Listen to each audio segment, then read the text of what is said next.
O eternal and almighty God, from whom all power and wisdom come, we are assembled here before thee to frame such laws as may tend to the welfare and prosperity of our province. Grant, O merciful God, we pray thee, that we may desire only that which is in accordance with thy will, that we may seek it with wisdom and know it with certainty and accomplish it perfectly, for the glory and honor of thy name and for the welfare of all our people. Amen. We acknowledge we are gathered on Treaty 1 territory and that Manitoba is located on the treaty territories and ancestral lands of the Anishinaabe, Anish in Inuak, Dakota Owate, Dene Sulene, and Nihithawag nations. We acknowledge Manitoba is located on the homeland of the Red River Métis. We acknowledge northern Manitoba includes lands that were and are the ancestral lands of the Inuit. We respect the spirit and intent of treaties and treaty making and remain committed to working in partnership with First Nations, Inuit, and Métis people in the spirit of truth, reconciliation, and collaboration. Good morning, everybody. Please be seated. Orders of the day, private members' business. The Honourable Official Opposition House Leader. Miigwech, Madam Speaker. Would you call from 10 to 10:30 Bill 208, the Protecting Youth in Sports Act, for second reading debate, and from 10:30 to 11, Bill 224, the Transportation and Infrastructure Amendment Act, for second reading debate? It has been announced that the House will consider second reading of Bill 208 from 10 to 10:30 and second reading of Bill 224 from 10:30 to 11 a.m. I will now call second reading then of Bill 208, the Protecting Youth in Sports Act. The Honourable Member for St. Vital. Seconded by the member for the Maples, that Bill 208, the Protecting Youth in Sports Act, be now read a second time and be referred to a committee of this House.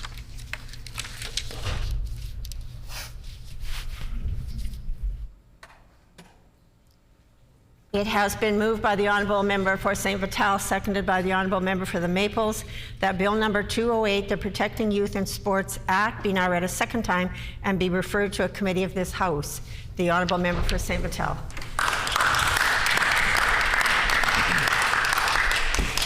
Thank you, Madam Speaker. I want to begin my remarks with respect to Bill 208 just by beginning and noting that I'm wearing this handkerchief today. It's just special to me because it was gifted to me by my father.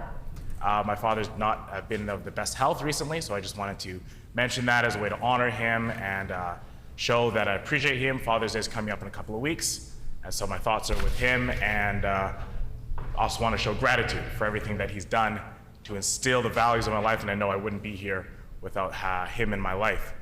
And one of the values that he did instill in me was a value to, participate in activities, and particularly a love of sports, and a love of being athletic, and a love of engaging in competition and engaging with people in our community. And so that's why I gravitated as a young age into being an athlete and being in sports, and participated right from a young age in soccer and basketball, football, and you name it, you threw a sport in front of me and I was jumped right into it.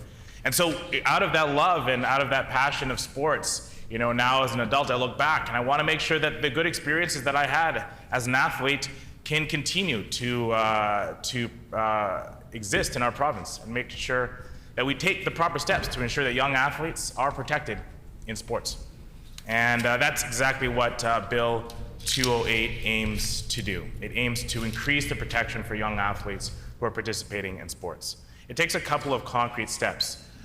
Given the recent, over the past just over a year in Winnipeg specifically, we can think of a very specific case where greater protection was needed for youth in sport, but we can also think more broadly of cases around this province, around this country, in a variety of sports, and around the globe as well. And so we are pushing for Bill 208 so that we can take a proactive step in ensuring that Manitobans, young Manitobans who are participating in sport, can be protected. This bill aims to prevent young athletes from entering the homes of their coaches without previous permission, written permission from their parents. It takes a step of encouraging and outlining training training for coaches that would talk about appropriate and inappropriate behavior. But goes beyond that, because we know some of that training exists right now and it's taking place in Manitoba. But it goes beyond that to actually encourage parents to take training to make sure that they're aware of what inappropriate and appropriate behavior that they should be seeing from coaches of their kids. And it also goes into, talk about what grooming looks like, so parents can be aware of what some of these precursor actions that might seem on the face of it okay, but really are a step in the process of potentially their child being groomed by a predator. And so we want to take the steps to keep youth safe in sports so they can enjoy the sports for what it is, get the positive benefits of leadership, of hard work, of teamwork, of being passionate about something and learning how to push yourself through adversity to accomplish a goal. And in addition to training being available for parents, training is also, through this bill, set out for the athletes themselves so that they can be most aware of how to protect themselves if they feel like they're in a situation that is inappropriate, or be aware of what is good and what is bad, or what is they should expect from the coaches and the people in leadership positions as they interact with people through sports. And so we are presenting this bill, Bill 208, to make a positive step in that regard. We want Manitobans to be protected. We want young athletes to be protected. We want people to enjoy sports for the incredible things that they are, and the incredible benefits that we all get from them. And this is a way that we can protect youth in sports and ensure that they have an opportunity to enjoy sports. So I thank you for the time to speak to Bill 208. I look forward to the discussion as we debate this bill today. And I also just want to lift up all the athletes who are out there, who are participating in sports now and throughout the rest of the summer, that I hope you are safe. I hope you are able to participate and enjoy the sport as safely as possible. And if you are experiencing some difficulty, some danger, some inappropriate behavior by anyone involved, I encourage you to seek help, seek assistance, and get the services that you need to make sure that you're going to be okay. And if you witness something like that, I encourage you all as well to speak up, because we want to take these things very seriously. And I think this bill goes to do just that. Thank you, Madam Speaker. A question period of up to 10 minutes will be held. Questions may be addressed to the sponsoring member by any member in the following sequence. First question to be asked by a member from another party. This is to be followed by a rotation between the parties. Each independent member may ask one question, and no question or answer shall exceed 45 seconds. The Honourable Member for McPhillips. Well, thank you very much, Madam Speaker. And I want to thank my colleague across the way for bringing in, obviously, this important discussion this morning as to how we protect young people in sports. I'm wondering if the member can share his perspective on how we, not only as legislators, but as Manitobans, can work together to help reduce the stigma around abuse that these individuals may be facing, so that we can help them start their journey to healing. The Honourable Member for St. Vital. I think one of the great ways we can do that is by ensuring that victims aren't stigmatized when they come forward, that their voices are listened to, and that we actually listen to those voices and act on what they say. I think one of the best ways to prevent stigma is by actually following through on what we've listened to, what we've heard, and by acting to take steps to prevent future cases of those sort of things happening. And of course, I think this is a way to actually prevent future cases of this happening by passing Bill 208. The Honourable Member for the Maples. Thank you, Madam Speaker. I would like to thank the member from St. Vital also bringing this bill forward. This is a very important bill. My question is, why might youth be hesitant to come forward and report that they have been sexually abused? The Honourable Member for St. Vital. Thank you. You know, sometimes there's fear, there's potential shame involved. We want to make sure that there's avenues for young people to come forward and feel like their comments, their thoughts would be listened to and be welcomed without any judgment on it. You have to understand that the person who is perpetrating is doing so, and that it's not your fault if something happens to you. And so we want to create a system where we can not only prevent these sort of things, but also make sure that there supports those for those people who might have been abused in any way through sports. The Honourable Member for McPhillips. Thank you very much, Madam Speaker. The member for St. Vital in his opening comment made reference to his father being an inspiration in part for proposing this legislation. I'd like to give the member an opportunity to flesh that out and share a little more about his perspective on the need for this legislation as a legacy. The Honourable Member for St. Vital. Thank you, Madam Speaker. I'd like to just take the opportunity to talk a little bit about some of the people who we consulted with the crafting this bill. My colleague, the member for St. James, and I did a lot of work to craft this bill in terms of speaking with parents, speaking with experts in the field, speaking with students themselves, and talking about how we can put forward some positive steps to make the system better.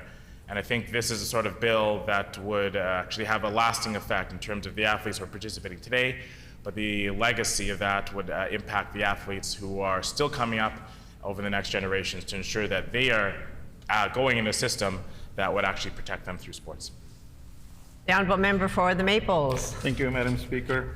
How will this bill prevent abuse? The Honourable Member for St. Vital. Yeah. You know, when I was an athlete, it was difficult for me. I wasn't aware of what grooming looked like. Never had any issues, but I wasn't even aware of what that would have looked like or felt. And so I know that there's many athletes who might be experiencing that same thing today. And we want them to be aware of what that looks like in case something does happen, that they are aware and how to stop it and what to do if it happens, who to call, how to protect themselves, and how to protect their teammates as well. So all Manitobans can be safe when they participate in sports. The Honourable Member for McPhillips. Thank you, Madam Speaker. Obviously, one of the roles and one of the actions that we often undertake as MLAs when we bring forward ideas like this is we consult with other organizations. Obviously, there's a number of organizations here in Manitoba dedicated to youth sport. Wondering if the member can share his conversation with them, importantly, as to how they see this legislation being a value and necessity in partnering or mirroring their own mandates in terms of protecting youth in sports. The Honourable Member for St. Vital. Thank you. Yeah, so we spoke with many organizations with respect to this bill, including Sports Manitoba, Football Manitoba, Winnipeg High School Football. As you know, there was a recent case last year with respect to a football coach. We also respect with other youth services that provide abusive services for youth who have been abused, and so we wanted to do a broad consultation and talk with not only experts and people in this field of sports and protecting youth, but also parents who've had kids who've been sadly a victim of this type of abuse. And so through that consultation, we listened to what they had to say and put forward a bill that will address several points and as ways to protect youth in sport. The Honourable Member for the Maples. Thank you, Madam Speaker. I want to ask my friend, member from St. Vital, what more can we do to encourage young people to speak out when they see or experience something isn't right? The Honourable Member for St. Vital. Yeah, I think that's really important. We want people who maybe aren't experiencing it, but they're maybe seeing it around them and say, that doesn't look right. We want to do a couple of things. First, we want to make sure that they have the wherewithal, the knowledge to identify that that's not an appropriate behavior. Then we want to make sure that they have an avenue, they know what to do next, a number to call, a person to talk to, those sort of things. We want to have that information now, but we also want to make sure that those people actually feel comfortable to take that step, take the next step, make sure that they won't be shamed, won't be looked on poorly, won't be made fun of. And so that's all part of a process to actually encourage people to take that step, to speak out when they see inappropriate behavior. The Honourable Member for McPhillips. Thank you very much, Madam Speaker. The member mentioned, obviously, the role that teachers and coaches play in the introduction of sports and obviously in protecting children and young people in sports. I'm wondering if the member can expand on how this legislation will provide supports to ensure that our coaches and teachers have the training necessary to help individuals and to spot individuals that may be preyed upon. The Honourable Member for St. Vital. Thanks. So this bill speaks directly to that. It does put forward training that would be needed and required for coaches who are participating in sports, right? All coaches, and it also speaks to training for parents so they know what inappropriate and appropriate behavior looks like, as well as for athletes themselves. Right? Parents aren't always around necessarily, and so we want to make sure athletes themselves know what appropriate and inappropriate behavior are. I think through that we are get a more fulsome approach to education on safe sports. The Honourable Member for the Maples. Thank you, Madam Speaker. What are the effects on youth of being sexually abused by a coach or a person of trust? The Honourable Member for St. Vital. That's a really important question, right? There's long-lasting impacts of people who are victims of abuse.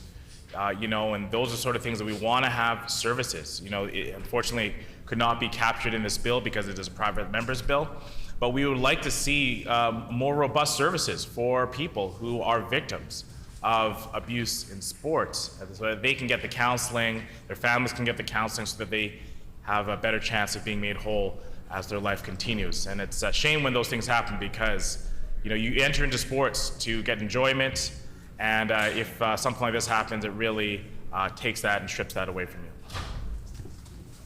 The Honourable Member for McPhillips. Thank you very much, Madam Speaker. I understand, Madam Speaker, that Sport Manitoba has established a 24/7 hotline for people to call for help, and has recently held actually a safe sports summit approximately a month ago in relation to this issue. Does a member see the need, or has he spoken to Sport Manitoba about the need for additional summits as a means to further educate coaches, parents, and young people about this issue and about the need to be able to identify this issue in order to protect themselves and their futures? The Honourable Member for St. Vital. Thank you, Madam Speaker. We did speak with Sport Manitoba, myself and my colleague from St. James, who did a lot of work to put forward this bill. We spoke with them, and I think it's important to note that they do really good work, including putting forward the 1-800 number, access for kids who are looking for safety in sports. We also want to do more to ensure that coaches can't just invite kids into their home without parents' permission, that there's trainings for parents, for students, and for coaches, a more fulsome approach to protecting youth in sport. Honourable Member for the Maples. Thank you, Madam Speaker. Once again, thank you for bringing this bill forward. Is there anything that you might have missed that you want to put on the record? The Honourable Member for St. Vital. Thanks. I really appreciate that question from my colleague, member for the Maples, and I just want to just end by saying that I really appreciate us being able to voice these concerns, because by just talking about this issue, it's going to make more young people in Manitoba more willing and feeling able to come forward and raise issues if they see them happening. So I want to again thank my colleague from St. James for all the hard work he's done. I want to thank all the athletes in the room who have advocated and pushed for this bill to be moved forward. And I want to just again say to all the young people out there that if you're experiencing any problems, please call the 1-800 number. Please protect yourself. Please protect anyone who's involved, and make sure that all Manitobans stay safe when they're in sports.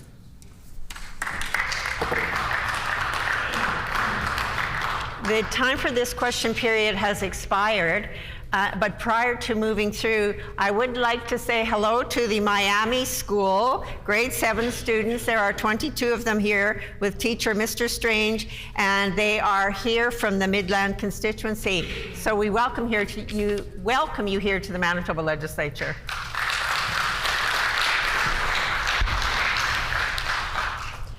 The floor is open for debate. The Honourable Minister of Education. Thank you, and thank you, Madam Speaker, and good morning. And And I just wanted to give a quick shout out to all the students from Miami for joining us here this morning on this very important debate. Unfortunately, they're unable to stick around for the entire debate. And you know what, I would like to thank the member from St. Vital for bringing forward this piece of legislation, Bill 208, on the very last day of session, Madam Speaker. Protecting youth in sports is a very important topic. And we on this side of the House, in the Progressive Conservative government, has been working hard to be doing just that, Madam Speaker. And it's a little shocking and disheartening to a certain point, Madam Speaker, that the member from St. Vital, who I know had and continues to participate in various sports, and he had a illustrious high school and post-secondary career as well in sports, and I commend him for that. And I know that I think the work that he has done on this topic is commendable. It's unfortunate, Madam Speaker, that the member was unable to convince his colleagues to maybe make this a little more of a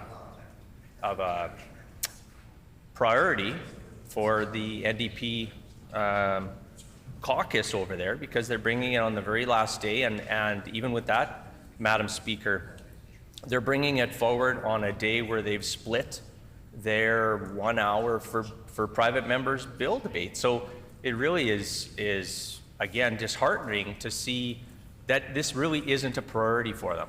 And I've got many examples as why this is not a priority for them, Madam Speaker. And that's what I want to make sure that the public, parents, guardians, coaches, teachers, everyone out there is understanding the process in this Manitoba Legislature, Madam Speaker, to make sure that they are aware that this bill coming forward today on the last day of session is disingenuous. It totally is disingenuous. Now, what is moving things forward and making sure that we are protecting youth, not only in sport, but throughout schools, school sports, school community, is what we've done on this side, Madam Speaker. Matter of fact, the member for St. Vital and the member for St. James, the MLA for Lagimodiere, who's the Minister of Municipal Relations now, but he was Minister for Sport, Culture and Heritage, and we worked quite closely with many stakeholders in regards to protecting youth in sport. And it was us who actually invited the member for St. Vital, St. James, and actually the member for Transcona as well, to be part of to have those conversations actually in my office, the Minister of Education's office, over a year ago, Madam Speaker. And so what have we done? So, you know, the member brings forward Bill 208, protecting youth in sports, but not once did he say that the good work that we have done in regards to bipartisan, we you know, making sure that we were working together. Matter of fact, the member from St. Vital and St. James started working on things sort of behind the scenes, I guess, and even behind the scenes of their own caucus, Madam Speaker. They failed to invite and have the member for Transcona participate with them on this. I mean, the member for Transcona, like myself, an educators by profession, plus the member for Transcona was an administrator within the River East Transcona School Division for 33 plus years. And the member for St. James and St. Vital, the members, didn't even think about inviting him to the table in their own caucus to have those conversations. So it actually was us, thank you. It was actually us who invited the three of them in to have these conversations to make sure that we were moving forward in a positive direction. Under the NDP, Madam Speaker, there was crickets, silence, complete silence on this. We know that there were things happening in sports prior to all the way back to the early 2000s. And then when we formed government, And the initiatives that we started bringing forward to ensure the safety of children and youth, not only in sports, but just in general in this great province of ours, Madam Speaker, that's when a lot of these complaints were starting to come out about issues that had happened in the past in regards to coaches' totally inappropriate behavior, Madam Speaker.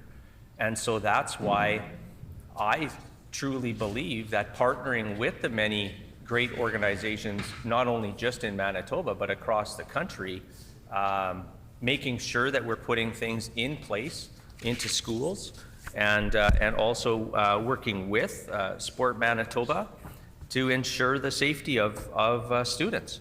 So that's why May 11th of 2022, I sent as the Minister of Education and Early Childhood Learning, sent a letter to all school divisions to ensure that they were strengthening their policies.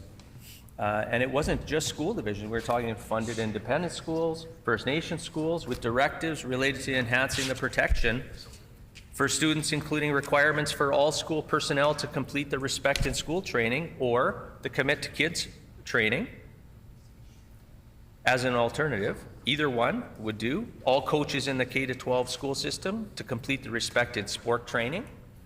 All school divisions and schools to have policies in place respecting professional boundaries regarding interactions between students and school staff. Madam Speaker, a lot of this we have initiated because we know on this side of the House is very important. That's why we enacted all of these actions, partnering with various different organizations throughout the province to make sure this happens. We did not bring a bill on the very last day of the session, and matter of fact, Madam Speaker, only give it a half hour of debate where the member himself, he actually knows that his caucus didn't prioritize this. So that's why he's bringing it forward today. He knows that our government has done a lot of things to continue moving in the direction of ensuring and enhancing the protections for students in this province of ours. Is there more work to do, Madam Speaker? Absolutely. There's always more work to do. And we can never just stop doing that work. So some of the other things with the directive that I had sent to school divisions was to make sure that all staff, all school staff, were trained in Respect in School or Commit to Kids by February of 2023. So that directive went out. Now what is this, what is the respect? When this matter is again before the House, the Honourable Minister will have 2 minutes remaining. As was determined earlier, we will now move to second reading of Bill 224, the Transportation Infrastructure Amendment Act. The Honourable Member for Flin Flon. Thank you, Madam Speaker. I move, seconded by the member from Thompson, that Bill 224, the Transportation Infrastructure Amendment Act, be now read a second time and referred to a committee of this House.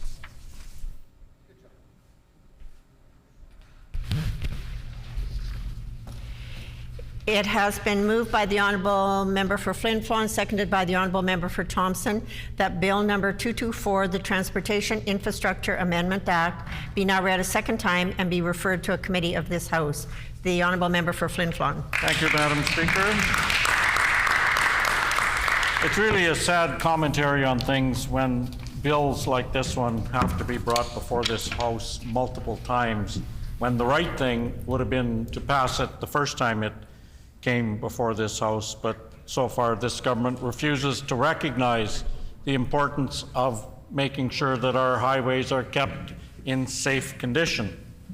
We know that we're so short of snowplow operators, or equipment operators, if you will, because they do more than just drive snowplows. They also maintain the roads in the summertime.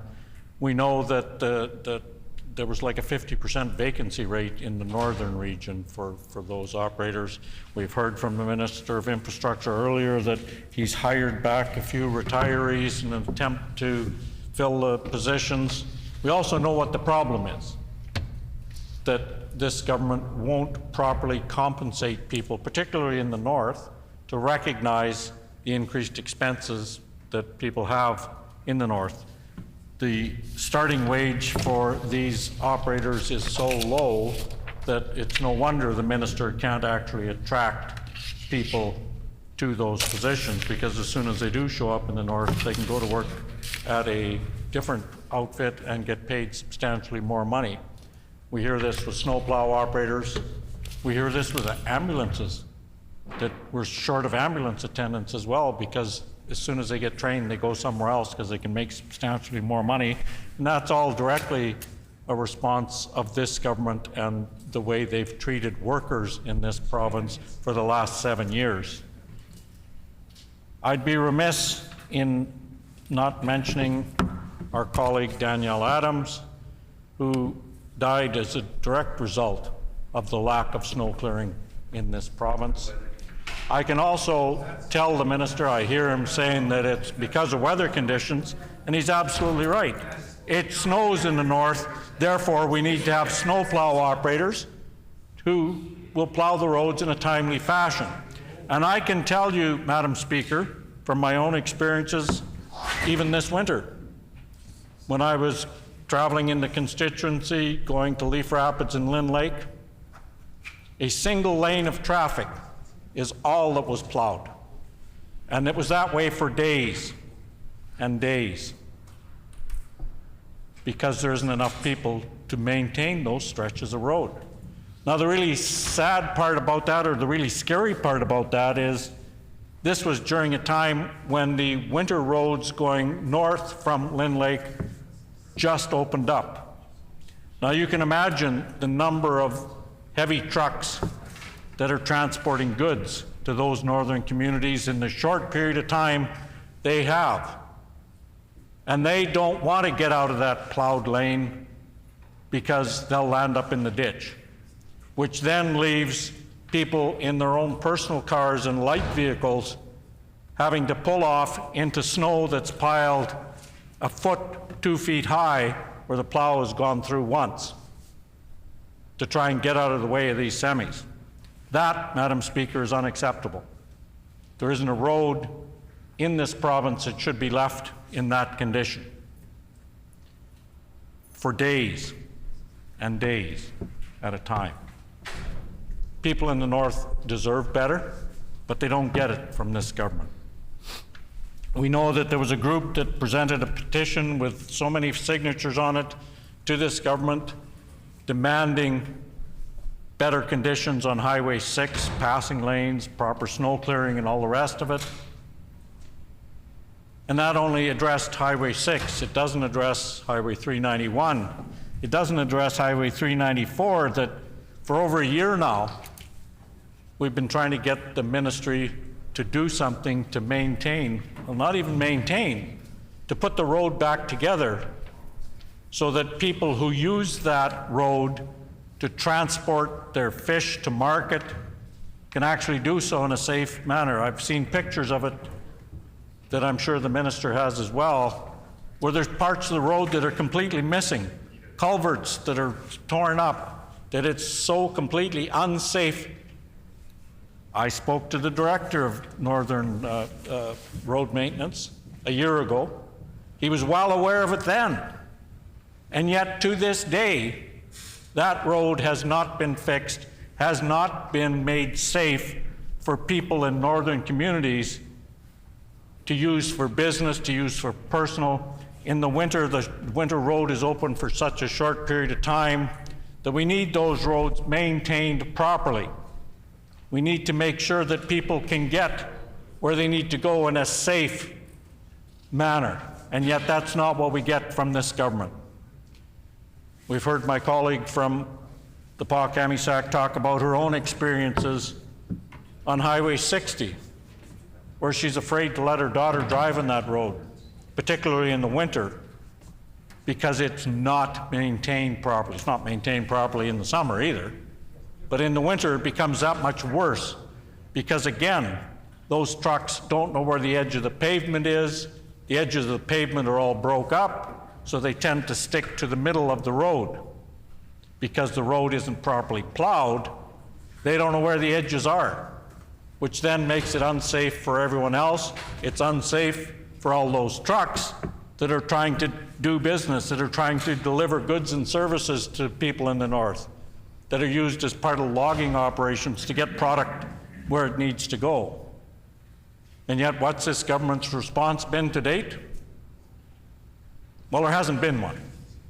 They haven't done anything to improve the situation on northern roads to make sure that they're properly maintained 12 months of the year. I've been on these roads myself, and I hear people say that don't know because they don't have to travel those roads, that, well, you should just stay home if the road is bad. People wait months and months to get medical appointments. And now, because this government won't maintain the road, they're being told, just stay home and wait a few more months to get your medical appointment. That's not right. It's a denial of service for people in the north. We know that people need to travel. We know that people can't afford to fly because those costs have gone up dramatically. We know that the government has decimated the northern patient transportation system, so more people are forced to drive. We know that the government has destroyed healthcare in most of those northern communities to the point where any medical attention you need, you have to drive on the road in the winter.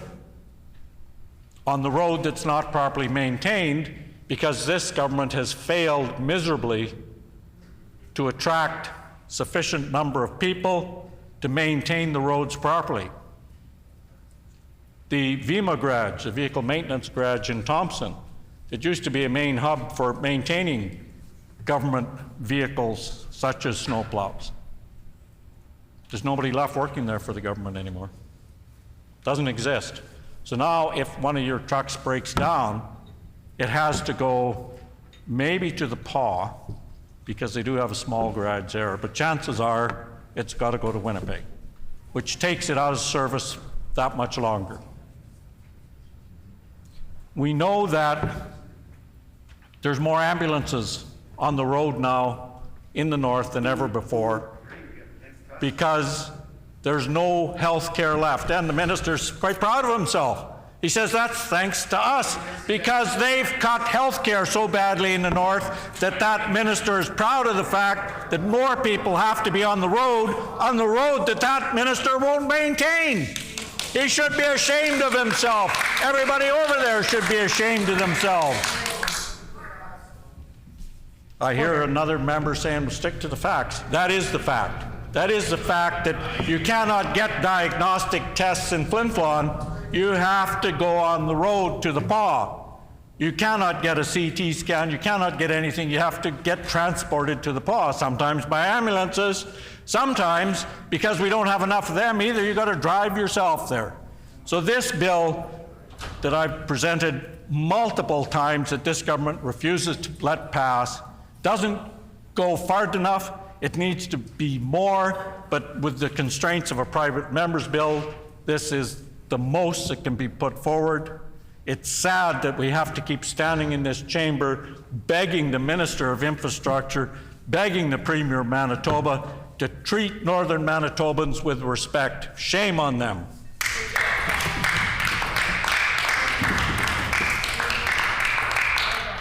A question period of up to 10 minutes will be held. Questions may be addressed to the sponsoring member by any member in the following sequence.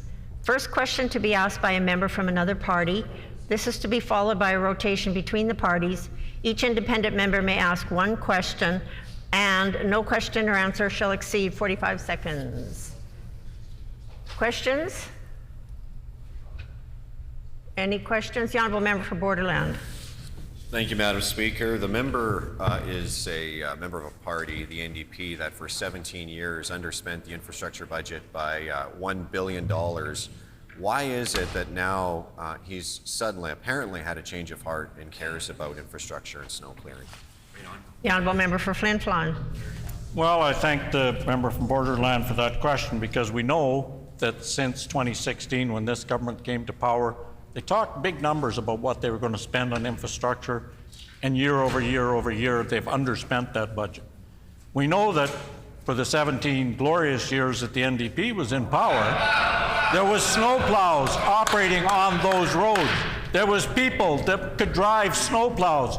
We know since 2016 that's no longer the case, that there is not enough people to operate snow plowing equipment to keep roads safe. And that member should talk to all his members and say, we got to do better, but they don't have to worry because they may not be here much longer. The honourable member for St. Boniface. Thank you. I thank the member for Flin Flon for bringing this forward. I was just wondering if you could talk about the fact that municipal funding was frozen for 7 years under this government, or expand on how that's affected infrastructure in the north. The honourable member for Flin Flon. Soon, Madam Speaker, soon. Careful now. That's a good question. We know that because this government has frozen municipal funding for so many years, now all of a sudden that there's an election coming, they're running around like Johnny Appleseed throwing money out or pretending to throw money out. But communities have been unable to maintain their streets and roads they're responsible for properly.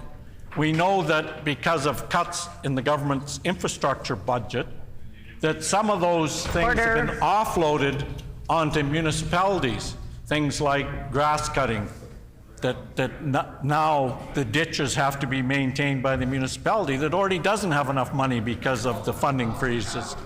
So we know that everything that they've cut has made things so much worse in the north. The honourable member for Thompson. Thank you. I'd like to thank the member for Flin Flon for bringing this life-saving bill forward. I guess my question is, Ontario's experience with contracting out snow clearing has been devastating for that province. If snow clearing was fully privatized, what would the potential consequences be for Manitobans? The honourable member for Flin Flon. Thank the member from Thompson for that very important question. And looking at the experience in Ontario, we know that they pay more and get less, which is the case most times that government services are contracted out. It costs the province more money and you get less service. So we know from the Ontario experience that as more of those highway maintenance, highway snow plowing jobs are privatized, that the jobs aren't being done properly, they're not being done in a timely fashion, and Ontario roads aren't being maintained in a safe condition. And we already see from this government that they're not maintaining our northern roads in a safe condition. Contracting those jobs out to the private sector will just make that problem so much worse. The member's time has expired. The honourable member for Brandon East. Madam Speaker, and I guess just to the member who's talking out of both sides of his mouth right at the moment, a question on how he sees the difference. And I will table an article, Madam Speaker, from 2013 when they were in power, and it states the Department of Infrastructure and Transportation made a bad decision to cut the night shift of snow clearing on major highways from its budget to save money. So my question is, would he expect those people to go out after a storm if it happens in the middle of the night when they cut that? Order, please. Just a caution to the member that words like speaking out of both sides of his mouth is a caution not to be used in the House. The honourable member for Flin Flon. Thank you, Madam Speaker. And yes, the decision was made 10 years ago that in order to keep snowplow operators safe, they shouldn't be going out after dark. Now, in the last 10 years, there has been improvements in things like lighting. Order. And the other thing that the member opposite fails to recognize is when I said that roads hadn't been plowed, it wasn't a matter of hours. It was days. It was days that the roads hadn't been plowed. So the member opposite maybe should listen better rather than just trying to score points. The whole problem is we do not have enough snowplow operators. The member's time has expired.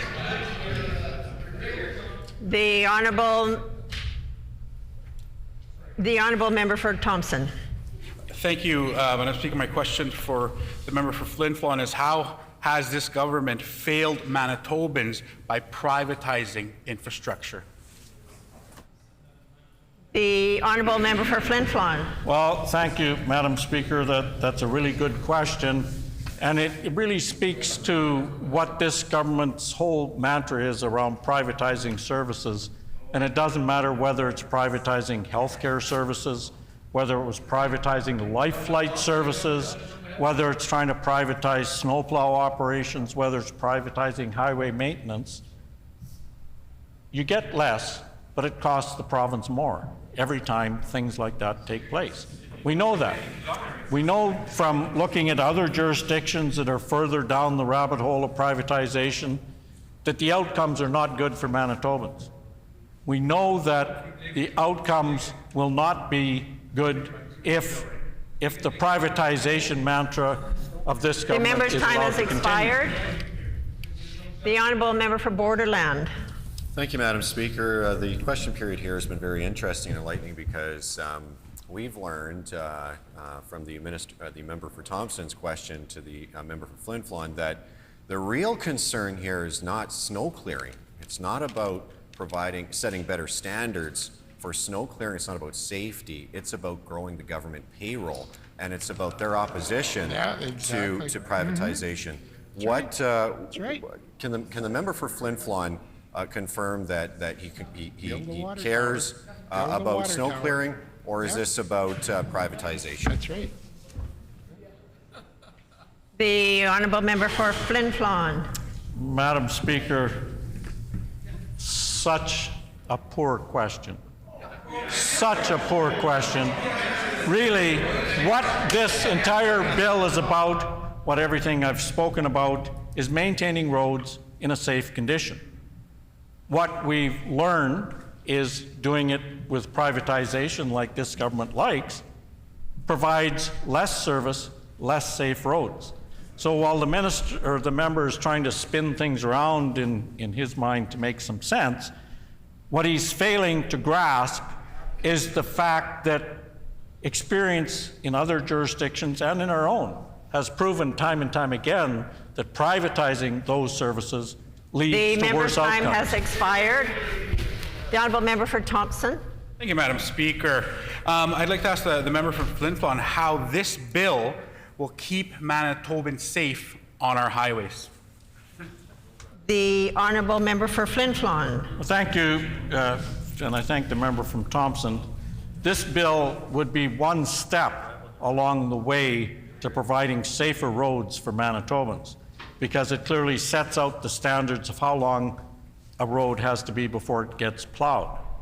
Now, I wish that I could have added more stuff into this bill to make sure that we had sufficient snowplow operators, to make sure that we had sufficient equipment, to make sure that things were done properly and safely. Unfortunately, in the world we live in where a private member is not allowed to introduce a bill that costs money, this is the most that we could get done.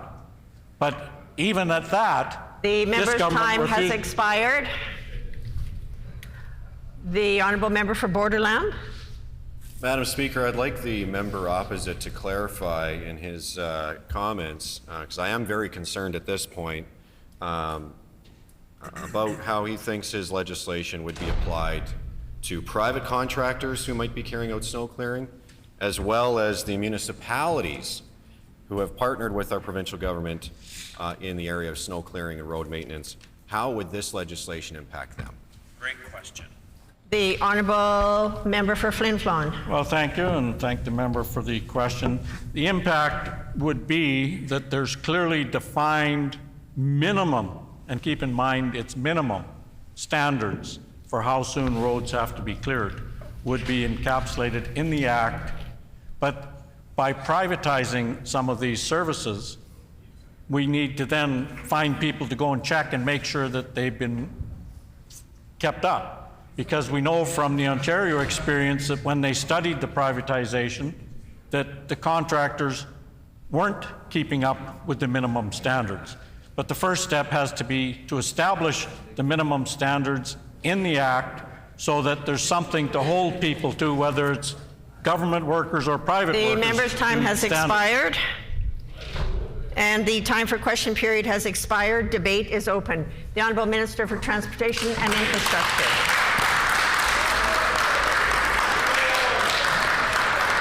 Well, thank you, Madam Speaker. And I just want to again address this this amendment to this bill about when it comes to snow clearing, Madam Speaker. I don't know if the member knows this, but you know the standards that we've had have been around for many, many years, even during the NDP days, Madam Speaker.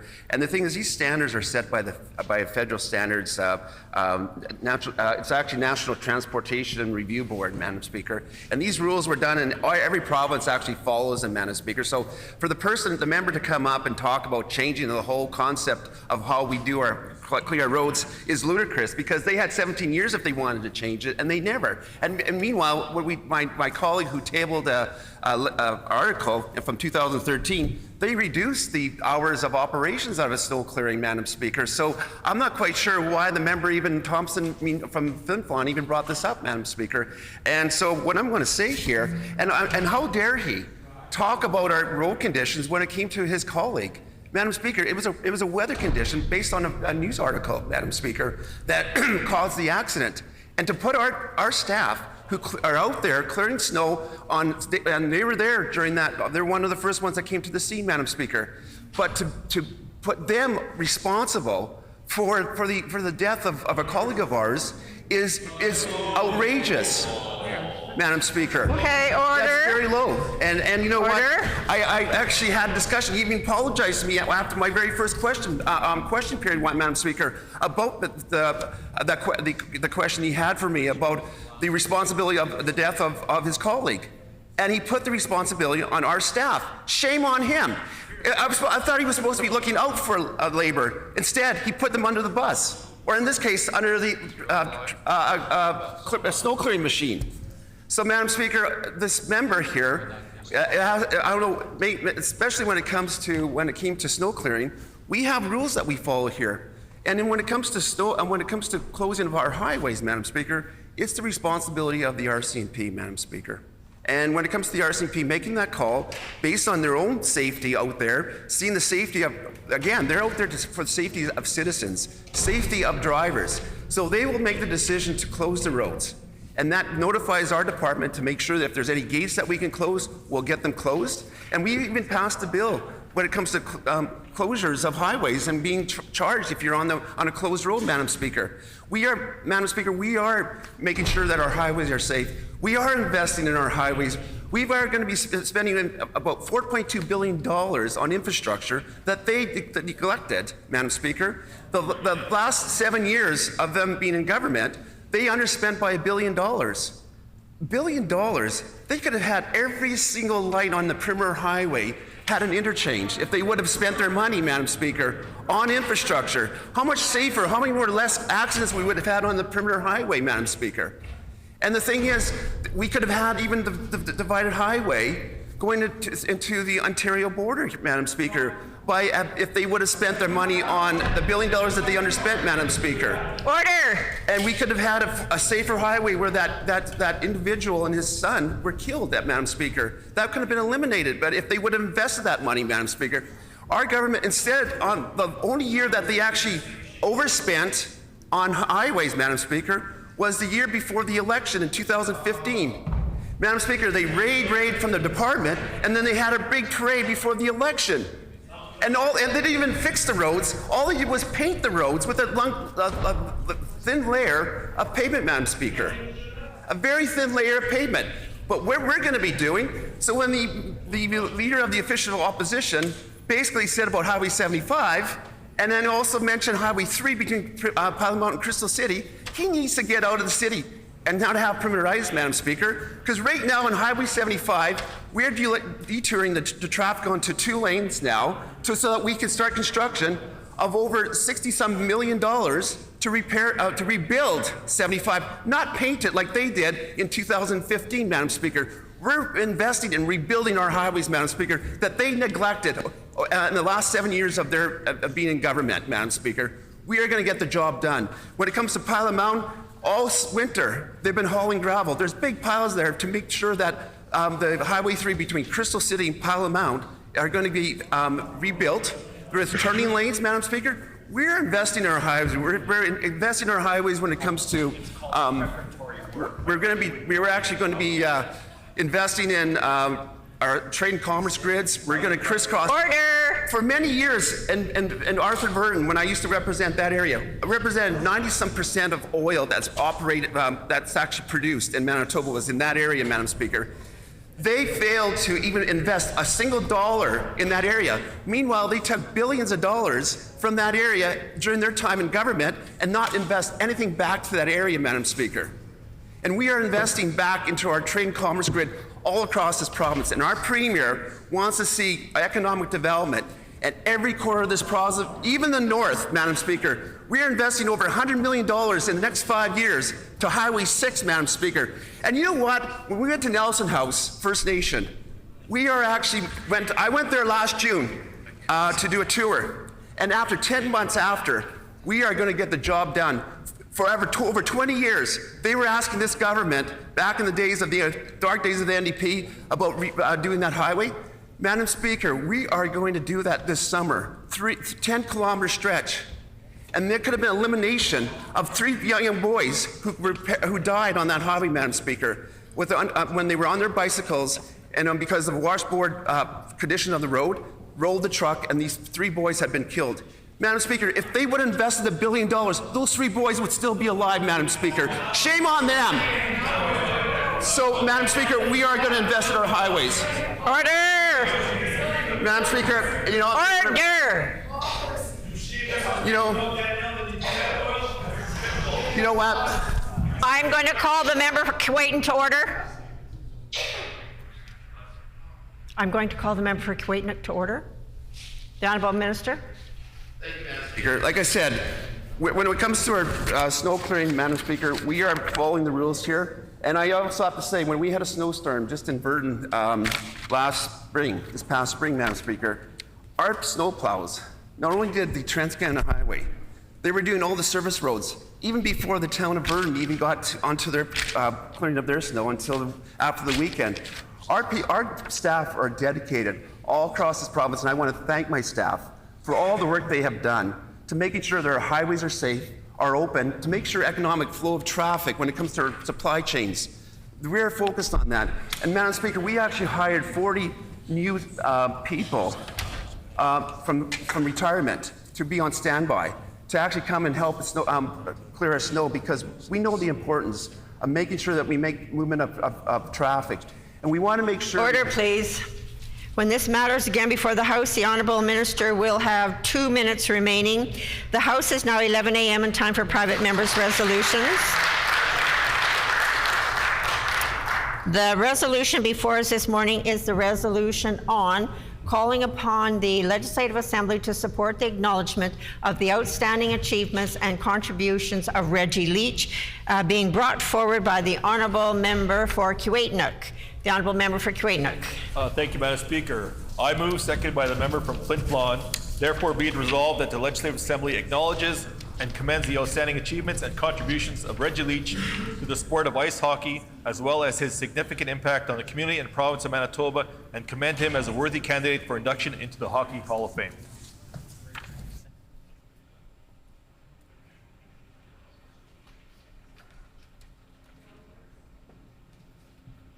It has been moved by the Honourable Member for Kuwaitanuk, seconded by the Honourable Member for Flin Flon. Therefore, be it resolved that this Legislative Assembly acknowledges and commends the outstanding achievements and contributions of Reggie Leach to the sport of ice hockey, as well as his significant impact on the community and province of Manitoba, and commend him as a worthy candidate for induction into the Hockey Hall of Fame. The Honourable Member for Kuwaitanuk. Thank you, Madam Speaker.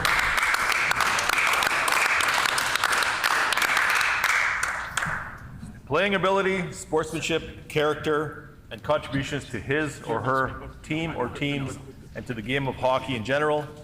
Must not have played professional or international hockey during any of the 3-year playing seasons prior to the election. That is the basis and the basic criteria for induction into the Hockey Hall of Fame here in Canada. So, Madam Speaker, when we talk about Reggie Leach, and perhaps, and from time to time, we'll speak as the Riverton Rifle. So Reggie Leach is a member of the Barons River First Nation, which is my constituency. Grew up, played hockey in Riverton, Manitoba, which is in the Interlake, and is a role model for all Indigenous athletes and athletes in general. And we talk specifically about ice hockey in this regard, but overall, when it comes to athletes, and in particular, Indigenous role model athletes, Reggie Leach is by far at the top of that list. It's unfortunate, Mr. Deputy Speaker, that I only have 10 minutes and I could just literally spend those 10 minutes just reading all the accomplishments and the achievements of Reggie Leach, but I do want to highlight a few.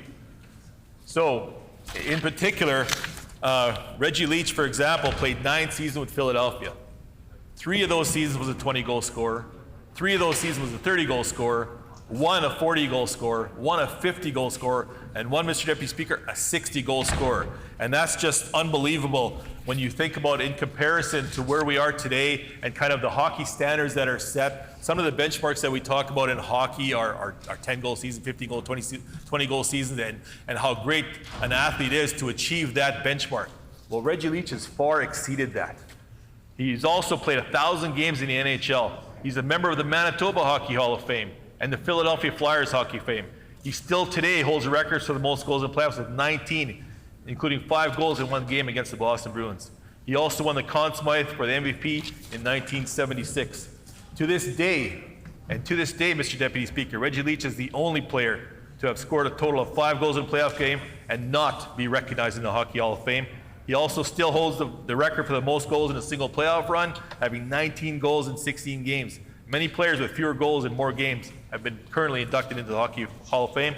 He's also only the only non-goaltender on a losing team to be awarded the Conn Smythe as the most valuable player in 1976, which again just goes to the attributes and the achievements that he has accomplished in his lifetime.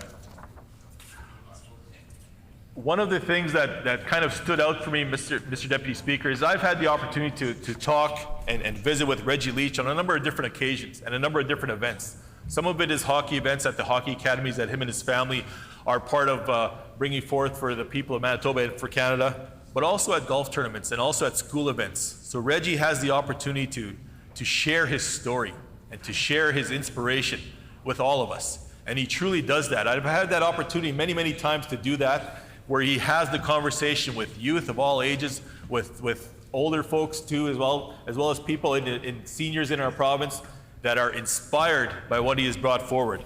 And one of the things I do have to kind of make note of, Mr. Deputy Speaker, because this is something that resonates with young people, in particular young hockey players, is that in his 14 seasons, when he earned the nickname the Riverton Rifle, he's reportedly clocked his slap shot at 115 miles an hour, which is absolutely amazing. So one of the funny things that I talked about when we had those conversations, he was speaking to a group of young people, is they asked him, what kind of flex did you have on your stick to get 150 miles an hour? And the fact of the matter is, it was with a wooden stick. So there was no such thing as flex on his stick at that time. So that was absolutely amazing to be able to do that. And I do want to share also this little tidbit as well, Mr. Deputy Speaker, is that when he played for Philadelphia Flyers, he was also, and the member of Flin Flon is very proud of this fact too, that Reggie was also a member of the Flin Flon Bombers in northern Manitoba. So I do want to share some of those stats as well. 45 games played in 1 year, 67 goals. 59 games, 87 goals. 22 games, 36 goals. 57 games, 65 goals, which is absolutely amazing to his talent. But I will say this also, and the member from Flin Flon will attest to this, this was kind of Flin Flon Bomber hockey at the time. He also had 543 penalty minutes at the time. So that is something that's a little bit more the Broad Street Bullies, and I know members opposite can relate to the fact that when Philadelphia was those Broad Street Bullies, that was part of how hockey was as well. But it came down to really the work ethic of Reggie Leach, the Riverton Rifle, and what he brought, and where he came from, being from Barons River, being from Riverton, small town Manitoba, small First Nation in Manitoba, and being able to bring his gifts to the world and show what can be done and what we can all achieve as young people, and in particular, in this case with Mr. Leach, as young Indigenous people. So he not only brought that gift, nourished his gift, showed the world what his gift could do, But now he's going back and he's speaking to that. He's saying and sharing those stories as to what he's done in his life and the obstacles that he had in his life. Because there is issues that Mr. Leach had in his life, that obstacles that were in his way, that he helped to overcome and made him who he is today, made him a stronger character today. And he brings that back, and he always has time. For those, I don't know if members opposite have ever had the opportunity to attend an event where Mr. Leach has been speaking, but he always has time for everybody. And Mr. Deputy Speaker, I want to share a little bit of a personal story. In one of my former roles, I was at a conference in Toronto, and there was a break during lunch, so I just gonna go walk on the street, find some place to have lunch, and all of a sudden I found myself outside the Hockey Hall of Fame. And I thought, well, I'm gonna go in there, I got a few minutes, I'm gonna go in and check it out.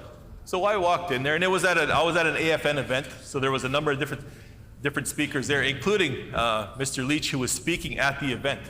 So when I walked down the street, walked into the Hockey Hall of Fame, I see a dad and two kids, and one of those kids had on a Philadelphia Flyers jersey. There was no name on the back, it was blank, mind you, but he was walking around showing his kids the displays. And who do we see walking off to the side? Is Reggie Leach. So I asked the dad, do you recognize who that is? And he looked, he definitely knew who it was, but couldn't really place who it was, or really probably couldn't believe who it was. I said, that's Reggie Leach, the Riverton Rifle. So bang, a connection was made, there was pictures all over with the kids and everything like that, because that's who Reggie was. Reggie was that person that always, and is to this day, has the time for everybody. So that is what is very important as to who he is. So when we talk about a worthy person to be inducted into the Hockey Hall of Fame, the stats are there, but it's also based on the content of the person's character. So we do have Mr. Leach personifying exactly what that is.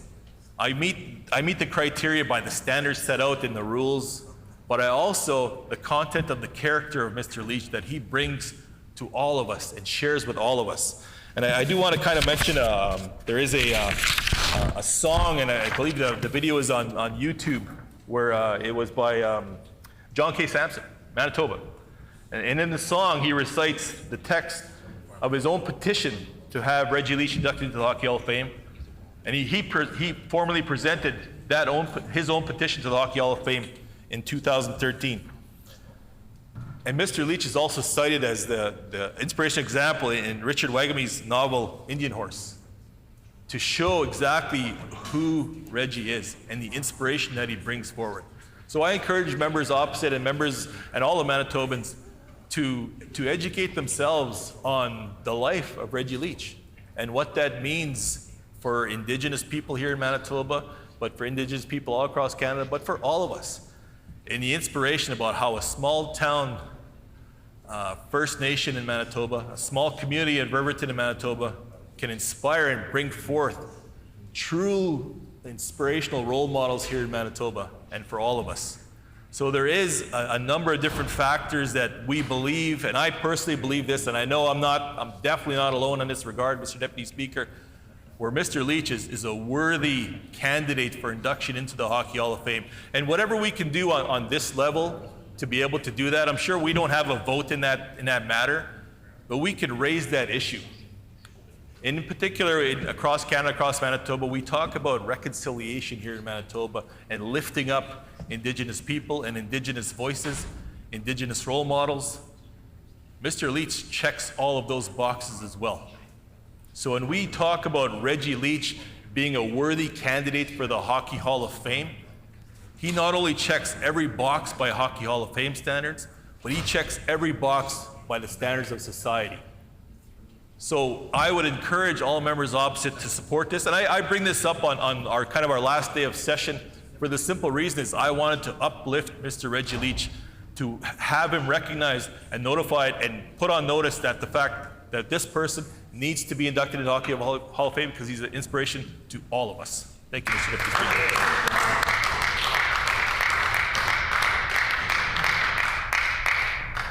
A question period of up to 10 minutes will be held, and questions may be addressed in the following sequence. The first question may be asked by a member from another party. Any subsequent questions must follow a rotation between parties. Each independent member may ask one question, and no question or answer shall exceed 45 seconds. The floor is open for questions. The Honourable Member for Dauphin. Thank you very much, Mr. Deputy Speaker. I know, I think we all agree hockey is a fast, exciting sport, and getting to the NHL is no small feat, and it's not easy for anybody. So I'd ask the question, what inspired the member opposite in bringing forward this resolution? The Honourable Member for Kiiwetinoong. Thank you, and I thank the member from Dauphin for that question. And I think the inspiration is just knowing who Reggie is and knowing what Reggie brings to all of us in Manitoba.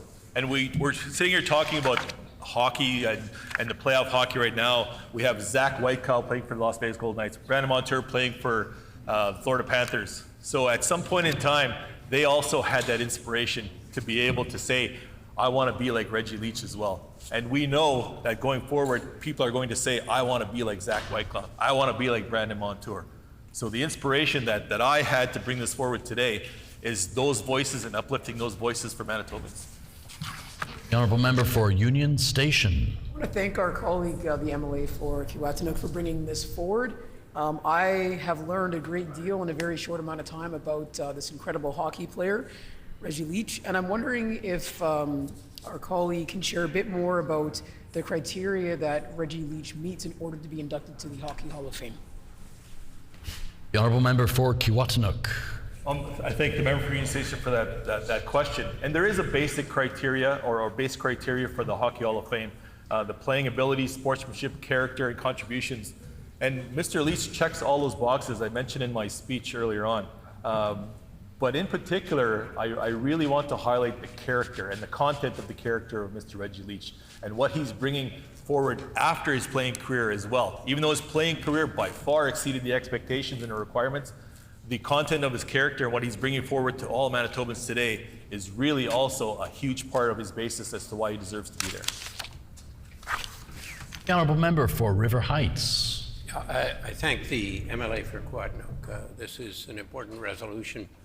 Reggie Leach, there's no question, deserves to be in the Hockey Hall of Fame. I wonder if the member would let us know why he thinks he's not there now and what we can do now to make sure he gets into the Hockey Hall of Fame. The Honourable Member for Kiiwetinoong. I thank the member for the question, and maybe the question is, yes, why not? Right? Why not now? Why hasn't he already been a member of the Hockey Hall of Fame? And I'm sure there's a bunch of societal questions as to maybe there's concerns as to why that may be the issue. But what can we do as legislators here in Manitoba? We can discuss resolutions like this and raise and lift up inspirational people that are true role models for all of us. So what can we do as legislators? We can pass resolutions like this, have the discussions, and keep the discussions going until such time that this becomes a reality. The Honourable Member for Portage-La Prairie. Thank you, Mr. Speaker, and I'd like to thank the member for bringing forward this resolution. I think it's certainly past due for him to have some further recognition, and the Hockey Hall of Fame is certainly an appropriate place to do it. Great that we would support this resolution and work with the opposition to bring this forward as a matter and get attention to it. But what other things does the member think we can do as Manitobans and Canadians to make sure that this individual is properly recognized here and internationally? The Honourable Member for Kiiwetinoong. Thank you, Mr. Deputy Speaker, and I thank the member for the question. This resolution was brought forward as truly a nonpartisan. So I think we're all in agreement as to the stats, the reasons, the need for Mr. Leach to be inducted into the Hockey Hall of Fame. So I would say, and this is almost previous to my previous answer, is we have the discussions, and we continuously have the discussions. We continuously bring forward the issue. We always speak about Reggie Leach. We always speak about the accolades, the attention that this deserves needs to not go away. We can't end up an hour from now and now the conversation is gone, the resolution is passed, it doesn't go anywhere. We need to continuously have the resolution because this is truly a nonpartisan Member's issue. time has expired. The honourable member for Union Station. Thank our colleague for his really thoughtful responses on this PMR. And we've also heard some really good questions in regards to this PMR, which is really nice on this last sitting day. I'm wondering if our colleague can talk a bit about how Reggie Leach's accomplishments inspires Manitobans in regards to sport, but also just generally. The honourable member for Kiiwetinoong. Thank you, Mr. Deputy Speaker, and I thank the member for the question. Growing up, well, most kids have especially if they're playing sports, they have role models, whether it be basketball, they're looking up to LeBron James, or in hockey, Wayne Gretzky, hockey, Reggie Leach, football, they're looking up to Joe Poplawski here in Manitoba. But the fact of the matter is those accomplishments, especially within First Nation communities, you still to this day have many ice hockey players that go there and are still shooting like Reggie Leach. I'm shooting like the Riverton Rifle. So those accomplishments, even though Mr. Leach is generations removed from playing ice hockey at that level, that inspiration is still there to this day. The member's time has expired. The honourable member for Dauphin. Thank you, Mr. Deputy Speaker. The pathway to the Stanley Cup went through Flin Flon, Boston Bruins, the California Golden, through to the Philadelphia Flyers. Reggie Leach has had a great pathway to success. So I'd like to ask the member opposite, who did he consult with in bringing forward this resolution? The honourable member for Kiiwetinoong. I thank the member for that question. And the consultations have happened over the course of many years, Mr. Deputy Speaker, with kids of all ages at hockey events, with people at golf tournaments, with First Nation communities as well, including also with Reggie Leach himself. But when it came to having this discussion with Reggie Leach, he did not want to talk about the need for having to be inducted into the Hockey Hall of Fame. And again, that just goes to the character of Mr. Leach, not thinking of himself, but rather thinking of, let my record stand for itself, let my accomplishments stand. I'm not going to sit here and brag about myself, and he didn't do that at all whatsoever. But these consultations, time and time again, have happened with a number of First Nation communities and young people alike. The honourable member for Union Station. I thank our colleague for his responses again, and I'm wondering, we're seeing now the impact that athletes have across their various platforms. We see a lot of professional athletes use their platforms for a tremendous amount of good. We see some athletes, even very recently, use their platforms in pretty harmful ways. Can the member talk about why it's so important that Reggie Leach has done an incredible amount of positive work in the community and used his platform and his voice for so much good? The honourable member for Kiiwetinoong. Thank you, Mr. Deputy Speaker, and I thank the member for the question, which is very important. And when we talk about platforms and role models and having that influence and somebody that people look up to and somebody that people listen to when they bring forward their stories, they bring forward their lived experiences. So Mr. Leach brings that forward each and every day, each and every time he speaks. And I know he's going to sit here and talk about himself being in retirement, but in fact of the matter is he's probably working harder today than he has in the past. Just doing all of those things where he's out there talking, sharing his stories, sharing his lived experiences, sharing those challenges that he faced as a young person growing up, not only in the First Nation community, but in small town Manitoba, and those challenges to get and overcome those obstacles that were put forth in front of him. The member's time has expired. Are there any further questions? Seeing none, the floor is open for debate. The honourable member for Dauphin. Thank you very much. Thank you very much, Mr. Deputy Speaker.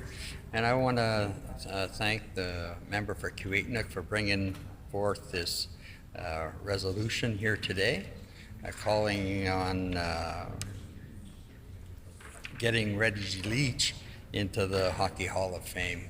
And I could say this is a very timely resolution.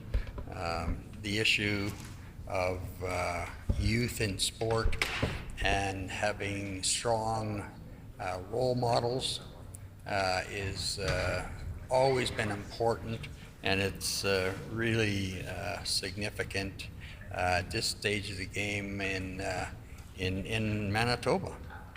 So we know that Reggie played for the Philadelphia Flyers, but he had a pathway to get there, again through Flin Flon Bombers. And I even recall, seems to me when I was watching the Dauphin Kings at that age, I don't recall Mr. Leach playing at that time, but I do recall watching him on TV and watching him, and that goes back a long time. So I know he was a noted star on the Flyers, and they're an exciting team to watch. But Mr. Leach, again, has been an extraordinary model for youth in general, and he has been using his platform to promote the role that sports play in developing communities, and that again is so important. And I'll just reflect back on just the recent announcements that came through in my constituency. The investments that were made in a lot of them went towards recreation facilities and rinks, and these are things that I'm sure Mr. Leach would appreciate, that those investments are being made, because they do provide tremendous opportunities for kids to play sports and to have good coaching, good mentoring, good life skill building at a young age. So Leach is an active advocate and role model, and he connects and presents to Indigenous youth about making positive life choices and overcoming challenges. And Mr. Deputy Speaker, I can most certainly say he probably at that time, again, the road to the NHL is a tough one, and it's quite a grind. I never played organized hockey at that age, but I know the long road trips. It was a tough game, a much more tough game back then, tougher culture. So it's great to see the success that Mr. Leach is having, and he's using that platform now as a role model for young kids.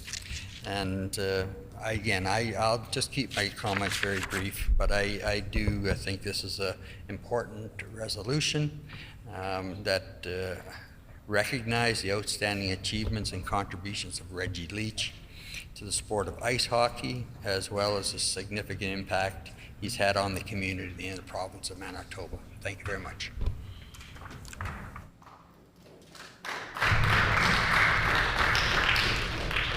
The Honourable Member for Union Station. Thank you, Deputy Speaker. I am grateful for the opportunity to put a few words on the record in regards to Reggie Leach.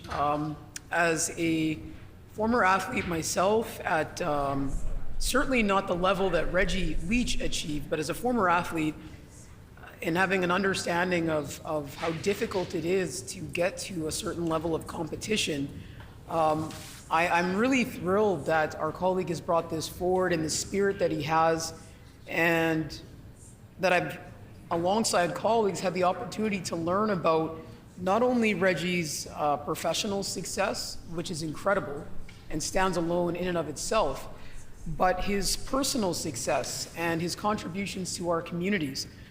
He's an incredible role model, and I think it's especially cool that his kids have also seen success. So he's created generations of incredible athletes here in our province, and a culture of what it means to be a great athlete. It's not just about what you achieve on the ice or on a court, although that's incredibly important, but you can also be a great community contributor. You can also be a great leader and role model, and embrace the opportunity of being a role model.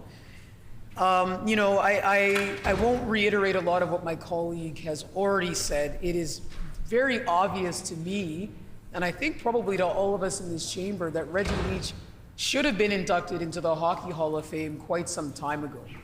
And maybe there are reasons that speak to systemic issues that he hasn't been inducted? Could it be racism?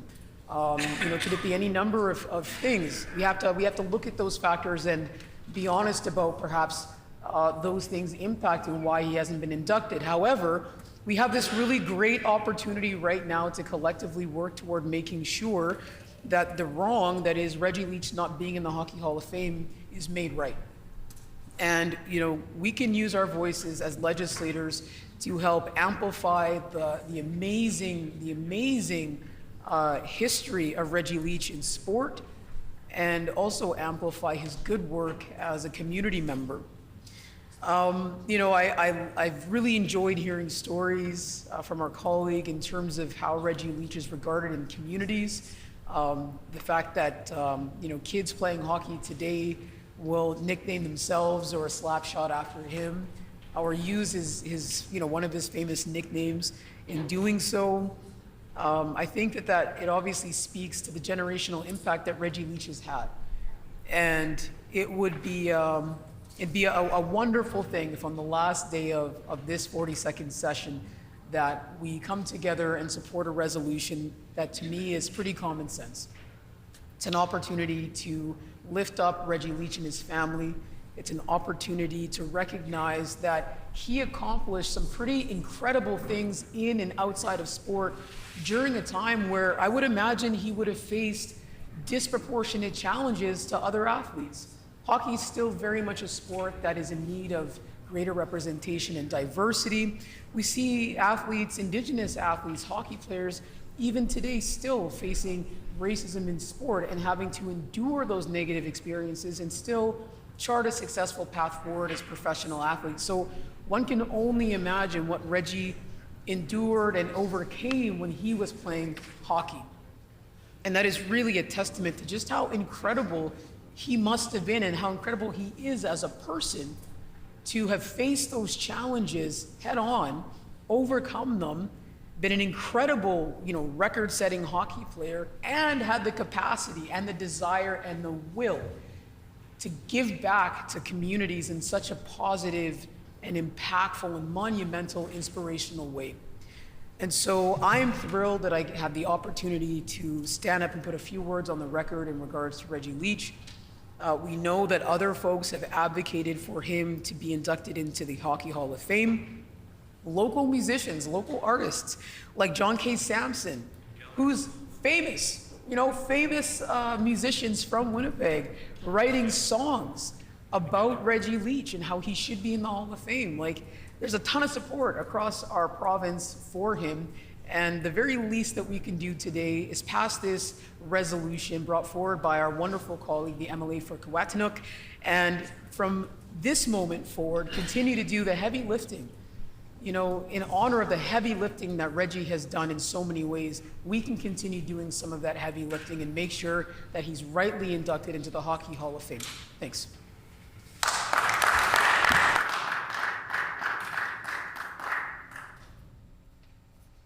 The honourable member for Portage-La Prairie.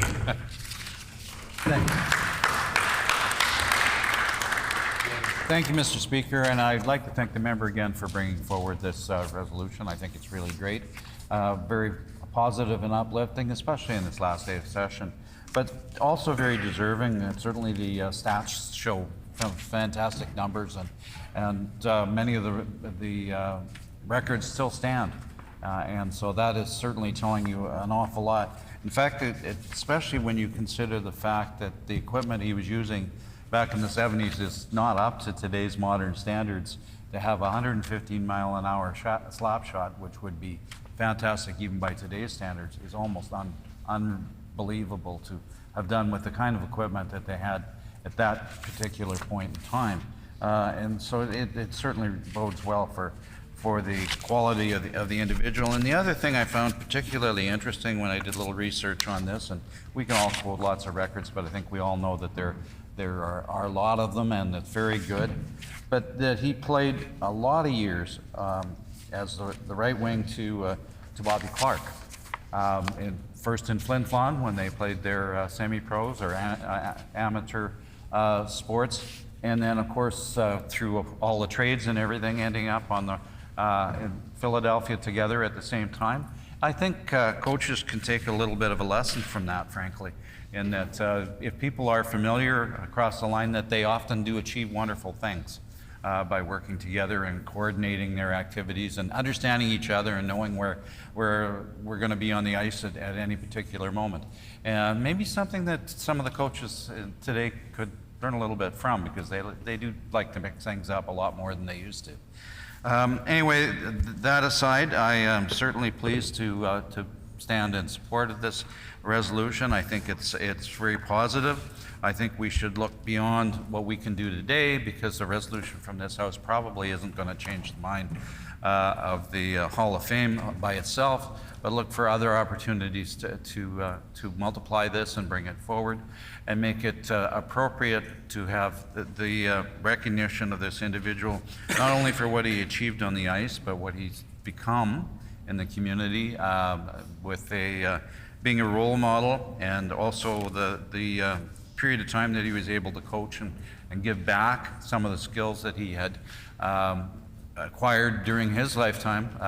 And all of those things are positive and should be recognized. So thank you very much, Mr. Speaker, and thank the member again for bringing forward the resolution.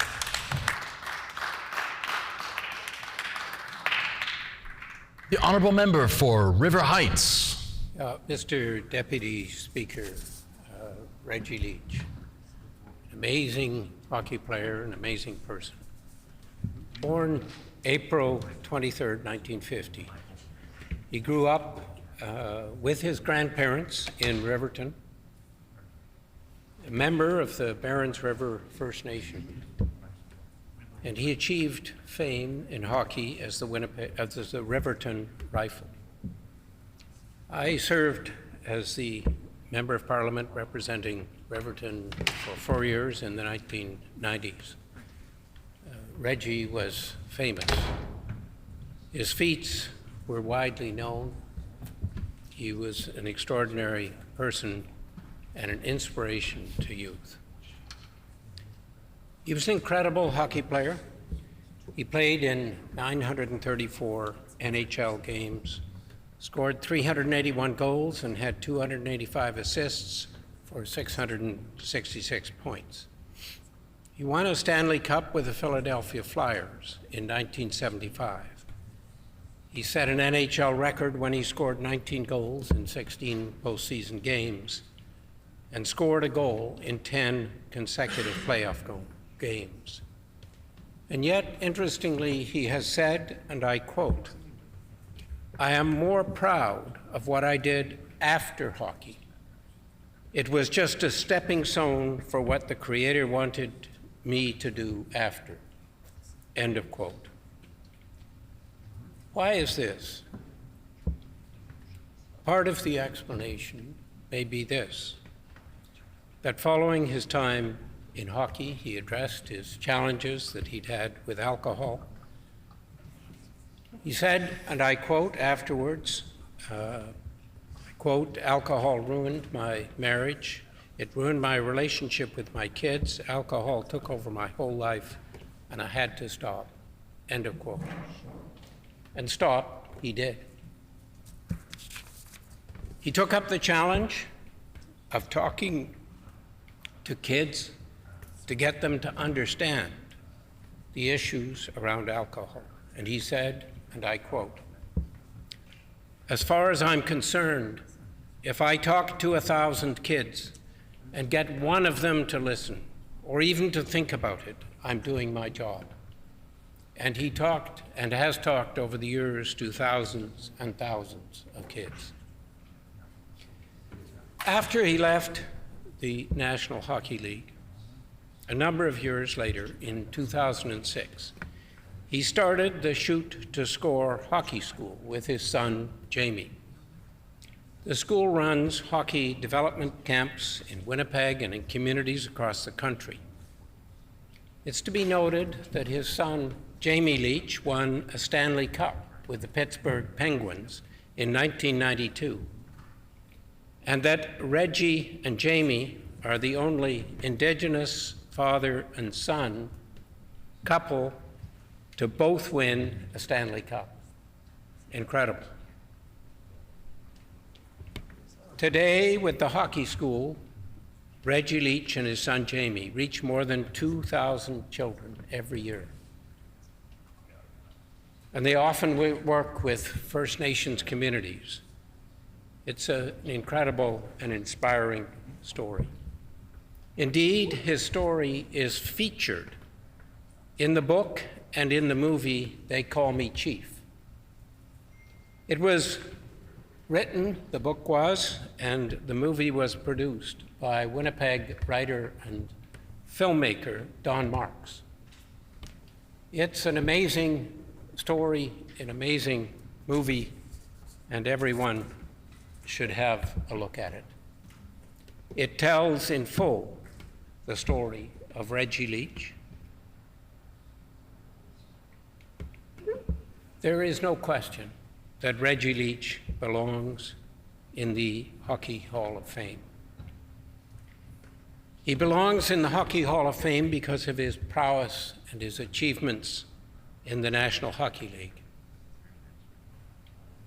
He belongs in the Hockey Hall of Fame because of his achievements after hockey and the work that he has done with young people and helping young people to learn to live as well as to play hockey. He belongs in the Hockey Hall of Fame because he overcame substantial challenges to be in the NHL and substantial challenges to achieve what he did afterwards. He should be in the Hockey Hall of Fame.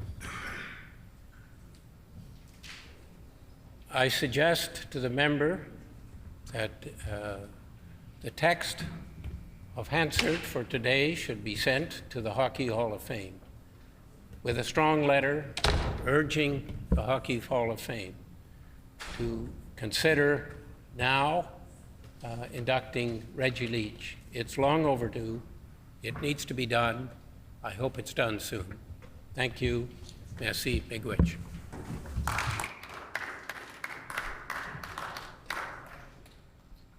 The Honourable Member for Flin Flon. Thank you, Mr. Deputy Speaker.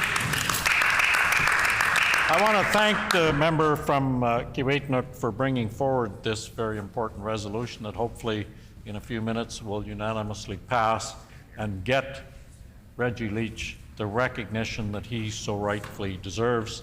It would fail me as the member from Flin Flon to not stand up and talk about Reggie Leach, because there isn't a kid who plays hockey in Flin Flon who doesn't know who Reggie Leach is.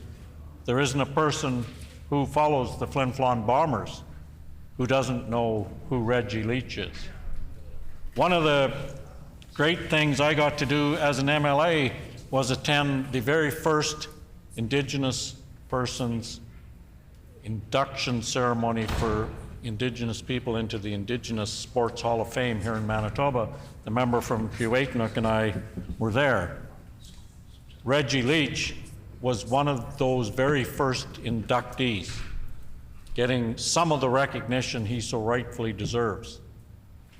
And you talk about a very humble man. We talked to him after the ceremony, and he'd have talked to us all night long. Not about his hockey career, not about how great he was. He talked about things that mattered to him, about kids, about making sure that kids knew the right path, that he could use his life to help kids achieve greatness. We need, as a province, to push that Reggie Leach should be inducted into the Hall of Fame. Other members of the Flin Flon Bombers that played with Reggie have been inducted into the Hall of Fame. Other members who played the Philadelphia Flyers with Reggie have been inducted into the Sports Hall of Fame. It's well past time that we recognize the Riverton Rifle, the Flin Flon Bomber in that Hall of Fame, where he so rightfully deserves to be So I look forward to us passing this resolution right now. Thank you.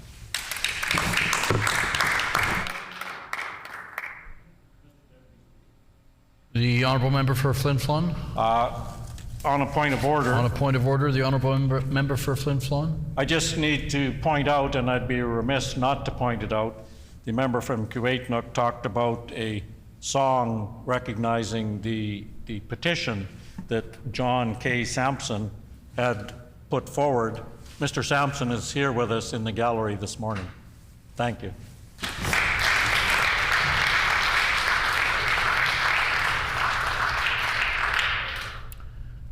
To the guest in the gallery, we certainly welcome you here. To the member for Flin Flon, it's not a point of order. But, hey. Is the House ready for the question? Okay, the question before the House is Resolution 19, calling upon the Legislative Assembly to support the acknowledgement of the outstanding achievements and contributions of Reggie Leach. Is it the pleasure of the House to adopt the motion? Agreed and so ordered. I declare the motion passed. Resolution passed.